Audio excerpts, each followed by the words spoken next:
Now we're going to be talking about the intranet and how you'll be putting in your timesheets, as well as some things you'll need to know about paychecks and payroll.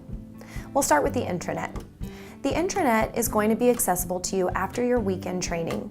So you'll go to the main page of our website at sharksandminnows.com and click on the Login tab that's located on the far right-hand side. Once you log in, and once you go to that screen, your initial login name and password will be the first initial of your first name and your complete last name. Once you are logged in, you may change your password at any time. If you've forgotten your password at any time, let me know. I can assist you to change it.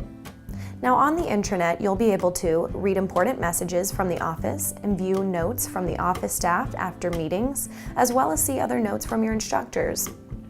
You'll also be able to communicate with other instructors if you're looking to find a substitute or need to find their contact info. You'll also be able to download forms.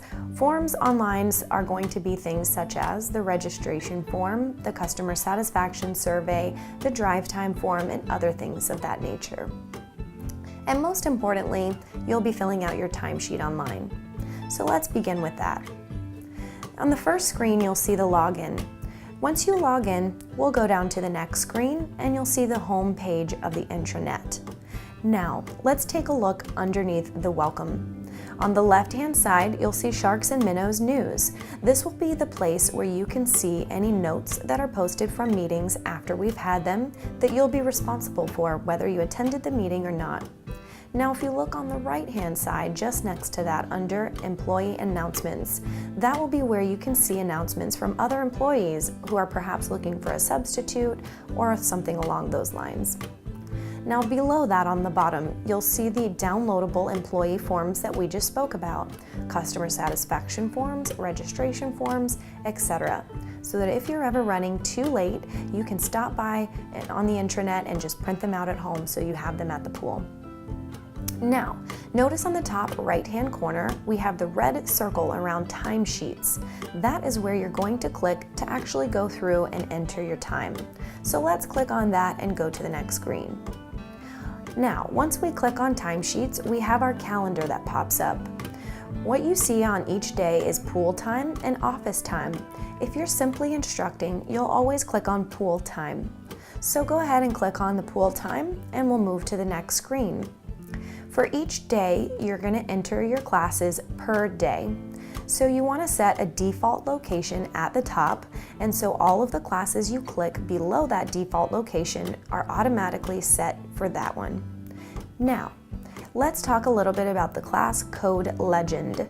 T is considered a taught class. This is a class that went at least 20 minutes that you taught either in the water or as a safety day, which we'll talk about later. Remember, the safety day is considered a taught class. Next, we'll talk about the R. R is rained out and stayed at the pool. So what that means is, let's say your 5 o'clock class is unsafe to get in the water. You wait until 5:10 and you're still unable to get in the water. Now at this point, you've already had your safety day, and now you have no other option but to cancel. But since you have other classes in your schedule that you'll be staying at the pool for, you have to stay there. And so that is an R, a rained out class that you stayed at the pool for. Next, we're going to talk about a C.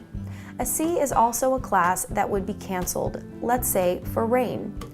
Let's say the last class of your day, the 7:20 p.m. class, is unsafe to get in the water. If you've waited 10 minutes at 7:30 and it's unsafe still, and you have to cancel that class because you've already had your safety day, then you would not then stay at the pool for the duration of the rest of that class time. That would be a C, because at that point you are leaving the pool. C is a canceled class where you left the pool. TT. Team teaching is a time for you to shadow an instructor that's already been teaching with us, and that is a portion of your training. So you are a team teacher at that time, and you will click TT for those classes. Instructor trainer would be the person training you, so they would click IT. And then finally, photographer or pusher. On occasion, you may be asked to assist with underwater photography. If you are at a pool specifically for that purpose, you will enter it on your timesheet as PP. And now let's scroll down. Once you've decided which instructor code is appropriate for you, you'll go through and click that code for each of the boxes of the classes you worked. So on the next screen, you'll see that we've scrolled down to the bottom of the daily timesheet, and we are now ready to submit our classes. The Submit button under Additional Information is how to submit that particular day's classes. Notice below it in the timesheet box, there's a start date and an end date. This would be how you'd like to review any classes you've already entered for that date range. Keep in mind, the Submit button on the timesheet box does not submit your classes, so you must use the Submit Classes button next to Reset. Now note, every time you click one of these boxes, it's 30 minutes that you're credited for. Our standard class time is 30 minutes. However, you will occasionally have that class that runs 40 minutes, 45 minutes, or even an hour. In order for you to be properly paid for that time, you'll need to make sure to note that in the comments for each class time.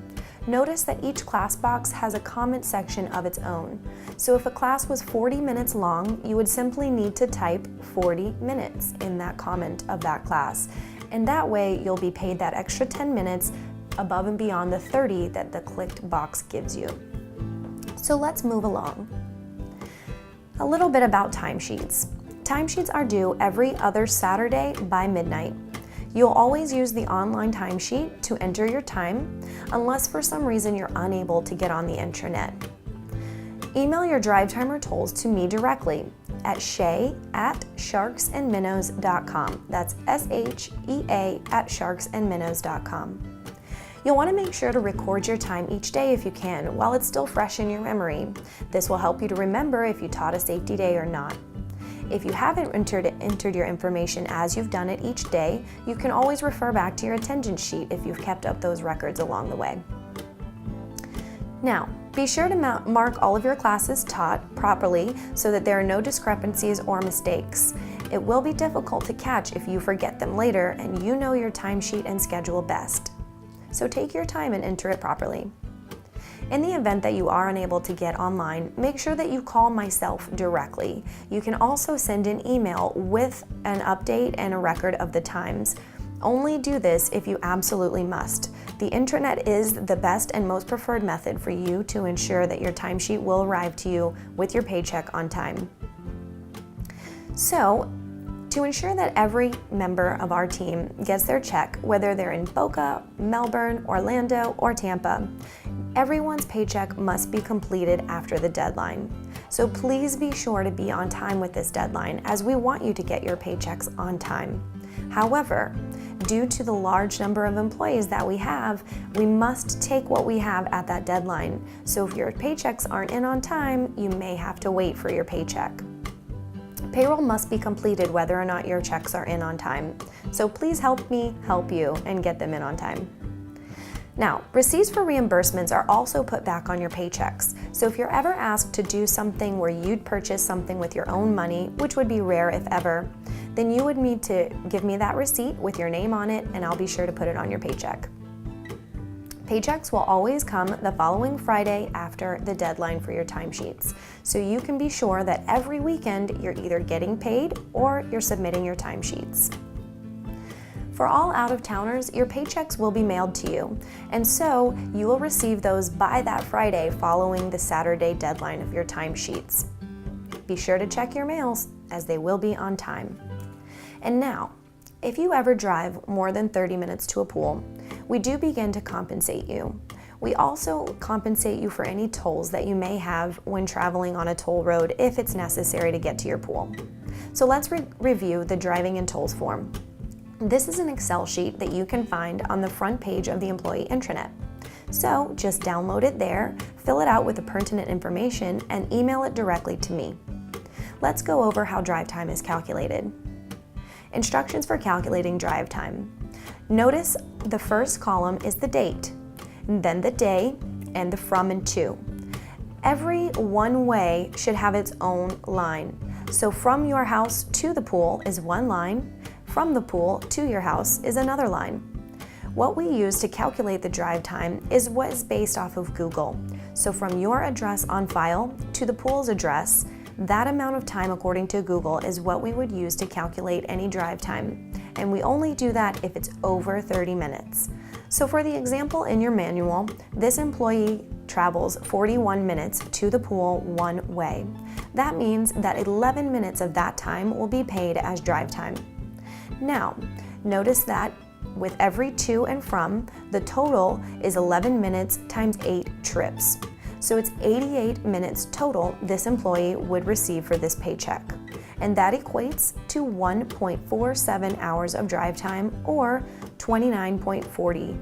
And that's going to be paid to you on your paycheck only if you submit the drive time form. We don't do this for you, so if you want to get compensated for your drive time and tolls, it's your responsibility to submit this form. Now notice the final column all the way to the right is the toll section. We do check up on these using the SunPass and ePass toll calculator online. So if you're unsure, go ahead and check it online and make sure that you're accurate. This will be put on as a reimbursement when you get your paycheck.